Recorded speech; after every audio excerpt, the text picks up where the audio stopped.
Okay, in the last video we said we were going to do this one again because this is what's called a special case.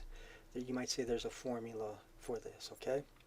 And the formula, okay, well first of all, this is what's called a sum times a difference, okay? So I wrote sum and a difference, and this is just the opposite. The sum is over here, the difference is over here, adding and subtracting. But you see there's a 7x in both and a 2y in both, right? And what you get when you multiply a sum and a difference, you get what's called a difference subtraction of two squares, okay? So the numbers will be perfect squares and the variables will be squared, either power 2 or power 4. Okay, so here it is in action. A plus b times a minus b is a squared minus b squared. So you take the first term in both and square it, and then you subtract, okay, because a positive times a negative is negative, and then you take the last term and square it, okay? So the first term, as you can see, is 7x in both of those, and so you would multiply both, right, square it, and then minus, okay, again, because opposites, when you multiply a positive and a negative, you get a negative, and then you take 2y and you square it, okay? So 7x times 7x is 49x squared, and 2y times 2y is 4y squared, and you would put a difference, a minus in between those. And there you have a sum times a difference, which gives me what's called a difference of two squares. And we're going to actually look at this in a few sections later. We're going to take this as our question, and we're going to have to factor it as a sum and a difference. So it's really good that you memorize, or try your best to understand these special cases. A sum times a difference is a difference of two squares. Okay, let's try another one here. So here we're going to take a sum, adding, and square it. So if you like, we could do FOIL again, but then we're also going to use the special case. Again, there's like a formula for these. A sum squared and a difference squared. So we're going to first look at FOIL, okay? So the first two terms you would multiply, and you would write 16u squared. And then the outside would give you 20uv, alphabetical order. The inside plus 20uv again. And then 5v times 5v is 25v squared. Okay, so what do you see here? 16u squared, that's a perfect square.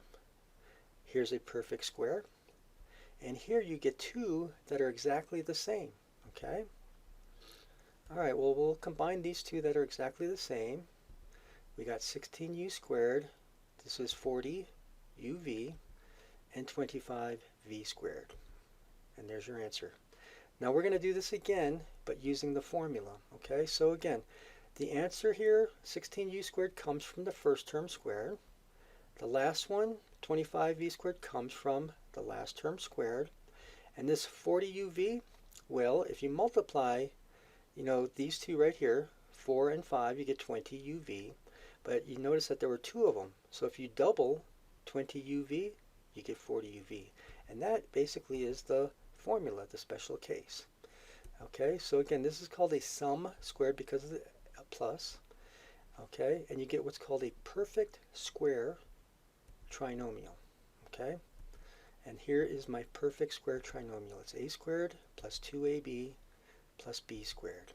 Okay, so the first term you square it, and then you multiply, or then you add 2 times a and b, so plus 2 times 4u times 5v plus b squared, the last term 5v, and you square it.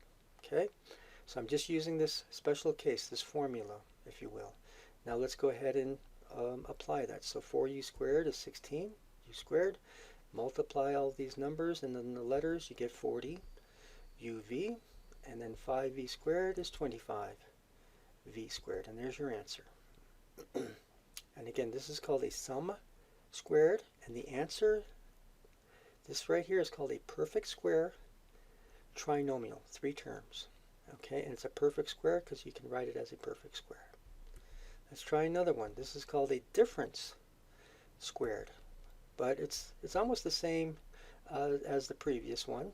Okay, the only difference is that you're subtracting, and so the second term would be minus 2ab, but the rest is the same. Okay, so the first term We're going to write 7x squared and square it. We're going to subtract 2 times 7x squared times 3y squared, and then add the last term, 3y squared squared. All right, so 7 squared is 49, x squared squared is x to the 4th power. So there's 49 x to the 4th power. Okay, now go ahead and multiply any order that you like. I like to multiply 2 times 3 is 6, times 7 is 42. That would be minus 42. And then x squared, y squared. And then 3 squared is 9. Y squared squared is y to the 4th. And there is your answer. Okay? All right, let's try a couple more here. Or actually, let's go to the next video and watch this.